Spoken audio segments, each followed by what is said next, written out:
I'm John Bachman. The deaths of two al-Qaeda hostages during an American drone strike in Pakistan is once again raising questions about who should have control of those kinds of missions. According to Politico, the president wanted to transfer those CIA-led missions to the Defense Department 2 years ago, but Senator Dianne Feinstein, the head of the Intelligence Committee, raised concerns. At least she was back then. Now experts say the policy may have to change.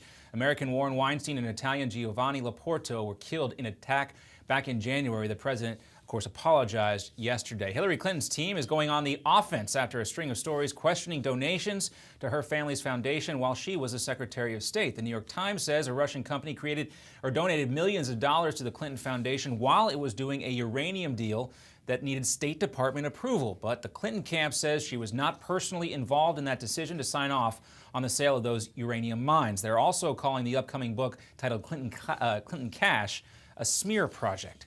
Former GOP presidential candidate Steve Forbes, talking to Newsmax TV, says Hillary in the White House would just be 4 more years of Obama.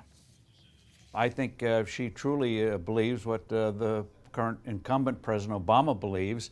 Very left-wing. I don't think she has those centrist tendencies of her husband. Well, he also took issue with Clinton, saying that to strengthen the middle class would require toppling the top 1%. He calls that idea dead wrong. Classes are back in session at an Indiana school today after some scary moments during a spring musical.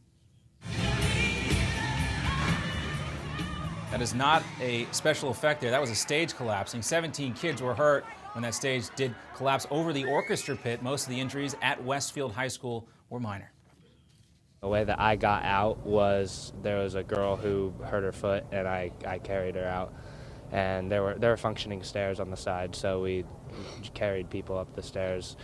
Well, officials promise they will figure out exactly what happened and make sure something like this does not happen again. And 18 people are now under arrest in Italy, and they may have at once planned to attack the Vatican. The Islamic extremists are a suspect in an attack at a Pakistani market that left 100 people dead. Italian prosecutors say wiretaps show the suspects were also working on a suicide bomb attack against the Vatican about 5 years ago and even had the bomber in Italy. But for some reason, that attack was never carried out. And in Milan, a master's work that's been hidden for hundreds of years is finally being uncovered. Bit by bit, experts are restoring paintings by Leonardo da Vinci on the walls of the Sforza Castle. One line drawing of buildings and hills is almost identical to the background which is seen in the same painting it did of the Last Supper. They've been peeling back the whitewash that's hidden the work and hope to have it done in time for an expo that is set to start next month. Cool to see that stuff. Another update coming up for you very soon. I'm John Bachman. I'll send it back to America's Forum with J.D. Hayward.